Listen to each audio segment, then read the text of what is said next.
매일매일을 말씀으로 인도받으며 그 말씀 따라 순종하는 삶이 되기를 소망하면서 4월 24일 큐티를 시작합니다. 먼저 오늘 본문 출애굽기 9장 1절부터 12절 말씀을 함께 보겠습니다. 여호와께서 모세에게 이르시되 바로에게 들어가서 그에게 이르라. 히브리 사람의 하나님 여호와께서 말씀하시기를 내 백성을 보내라. 그들이 나를 섬길 것이니라.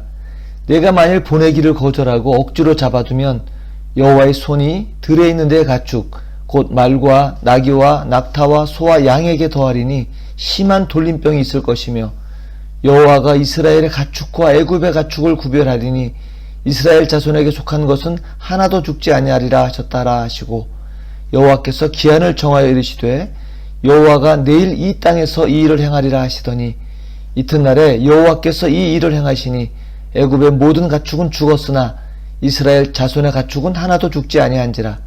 바로가 사람을 보내어 본즉 이스라엘의 가축은 하나도 죽지 아니하였더라. 그러나 바로의 마음이 완강하여 백성을 보내지 아니하니라. 여호와께서 모세와 아론에게 이르시되 너희는 화덕에 제 두 움큼을 가지고 모세가 바로의 목전에서 하늘을 향하여 날리라. 그 재가 애굽 온 땅에 티끌이 되어 애굽 온 땅의 사람과 짐승에게 붙어서 악성 종기가 생기리라. 그들이 화덕의 재를 가지고 바로 앞에 서서 모세가 하늘을 향하여 날리니 사람과 짐승에게 붙어 악성 종기가 생기고 요술사들도 악성 종기로 말미암아 모세 앞에 서지 못하니 악성 종기가 요술사들로부터 애굽 모든 사람에게 생겼음이라. 그러나 여호와께서 바로의 마음을 완악하게 하셨으므로 그들의 말을 듣지 아니하였으니 여호와께서 모세에게 말씀하신 것과 같더라. 오늘 본문 말씀을 가지고 몇 가지 좀 생각해 보려고 합니다. 가장 먼저는 거룩하게 구별된 하나님의 백성은 하나님께서 지키시는 것을 볼 수 있습니다. 마음의 완강한 바로는 자기가 타협 안으로 제시했던 그 약속마저도 파기하고 이스라엘 백성을 보내지 않았습니다. 그러자 1절 하나님께서 다시 바로에게 전하라고 모세에게 말씀하십니다. 히브리 사람의 하나님 여호와께서 말씀하시기를 내 백성을 보내라. 그들이 나를 섬길 것이니라. 하나님의 백성은 바로를 섬기는 것이 아니라 하나님을 섬기는 사람들입니다. 그러기에 하나님의 백성은 회유와 타협에도 또 유혹과 속임수에도 또 때로는 핍박에도 불구하고 하나님 섬기기를 그쳐서는 안 되는 것입니다. 오늘날 우리도 동일하게 어떤 환경에서도 우리 왕이신 하나님 섬기기를 그쳐서는 안 되겠습니다. 이제까지 이스라엘 보내기를 거절했던 그 바로에게 다시 경고합니다. 2절 내가 만일 보내기를 거절하고 억지로 잡아두면 5절 여호와의 손이 들에 있는 내 가축 곧 말과 나귀와 낙타와 소와 양에게 더하리니 심한 돌림병이 있을 것이다. 그렇지만 하나님께서 그 돌림병으로부터 애굽의 가축과 이스라엘 가축을 구별하십니다. 그래서 이스라엘 자손에게 속한 가축은 하나도 죽지 아니할 것이라고 약속해 주십니다. 이 말씀, 이 약속은 6절에 실제로 이루어져서 애굽의 모든 가축은 죽었으나 이스라엘 자손의 가축은 하나도 죽지 않았다라고 설명합니다. 하나님의 백성처럼 구별된 것은 죽지 않습니다. 상하지 않습니다. 환난에서도 감당할 수 있게 하시고 넉넉히 이기게 해주십니다. 왜 그렇습니까? 1절에서 말씀하신 것처럼 내 백성, 하나님의 백성이기 때문입니다. 그것이 우리의 정체성입니다. 우리는 하나님을 섬기는 하나님의 백성입니다. 하나님께서는 결코 자기 백성을 세상을 추구하던 세상 백성과 함께 멸망하도록 두지 않으십니다. 그날 여호와의 날이 멸망이요 징벌의 날이 되지 않고 소망의 날, 승리의 날이 되도록 하나님만 섬기는 하나님의 백성으로서의 삶을 함께 살아가기를 소망합니다. 두 번째 생각할 것은 하나님께서 기한을 정하시고 그 일을 성취하신다는 것입니다. 5절 여호와께서 기한을 정하여 이르시되 여호와가 내일 이 땅에서 이 일을 행하리라.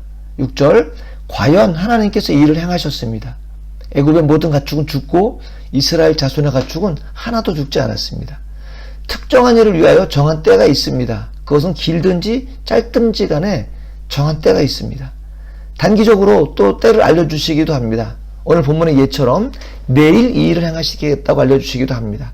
그렇지만 성경을 통해서 알게 되는 것은 궁극적인 그 때는 알 수가 없다는 것입니다. 그렇지만 기억해야 되는 것은 반드시 그날이 있다는 것입니다. 그러기에 깨어있으라고 성경은 말씀하십니다.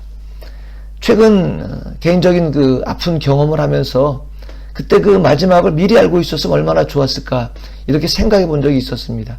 그러다가 다시 때에 관해서 묵상하면서 정말 그 마지막을 알았으면 내게 도움이 되었을까, 유익했을까 생각해 보았습니다. 그날이 7년이든 1년이든 한 달이든 그 정한 때가 다가올수록 내가 정상적인 생활을 과연 할 수 있었을까?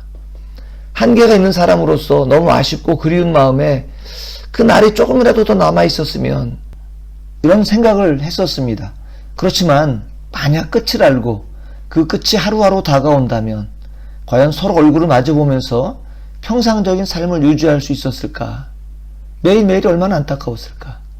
차라리 끝을 모르는 것이, 그리고 최선을 다해서 살고 그러다가 차라리 그리워하는 것이 더 낫겠다고 결론을 내렸습니다. 끝을 알려주지 않으시는 것이 오히려 우리를 향한 은혜요, 사랑이라는 것을 깨닫게 되었습니다. 말씀드리고자 하는 것은 하나님께서 세우신 계획과 그 기한이 있고 그것은 반드시 행하신다는 것입니다. 그러기에 그날이 없을 것처럼 생활하지 말고 깨어있으라고 우리에게 말씀해 주시는 것입니다. 애굽에 대한 5번째 재앙은 내일 바로 이튿날에 시행이 되었습니다. 우리의 날은 얼마나 될까요? 하나님의 때가 반드시 이룰 것이고 하나님께서 반드시 행하실 것입니다. 우리 모두가 오늘도 깨어서 근신해야 하는 이유인 것입니다. 세 번째로는 감히 하나님을 대적해서 설 자가 아무도 없다는 것입니다. 7절, 바로가 사람을 보내어서 과연 정말 이스라엘 가축은 손상이 없는지를 살피게 했습니다. 그 결과를 알기 위해서 많은 연구가 필요한 것이 아니었습니다. 그냥 보면 알게 되어 있는 일이었습니다. 그런데도 애써서 외면하고 고집을 부립니다. 그러면 더 크게 징벌을 받게 되어 있습니다. 강도는 점점 더 강해지게 되어 있습니다. 이를 목격하고 하나님의 능력을 확인하고서도 길이요 진리요 생명이신 예수 그리스도께 향하지 않습니다. 모든 사람들이 기적을 보고 기적을 경험한다고 모두 하나님을, 예수님을 믿는 것은 아닙니다. 바로는 아마도 자기의 권력을 믿었고 또 자기가 그토록 신임해서 키웠을 그 요술사들을 믿었을 수 있습니다. 나름 이 요술사들도 초기에는 모세가 하던 이적들과 동일한 이적들을 행했습니다. 그러면서 모세가 행하는 이적들이 특별한 것이 아니라고, 자신의 휘하에 있는 요술사들도 동일하게 할 수 있는 것이라고 아마 자평할 수 있었을 것입니다. 그런데 그랬던 그 요술사마저도 세 번째 재앙인 이 재앙부터는 따라할 수가 없었고 그만 8장 19절에는 이런 고백을 하게 됩니다. 이는 하나님의 권능입니다. 이렇게 요술사들의 입을 통해서 고백하게 되죠. 그리고 이번에 6번째 재앙인 이 악성 종기는 요술사들도 피하지 못하고 잔뜩 종기가 생겨버렸습니다. 이 이후로는 요술사들이 아예 등장하지도 않습니다.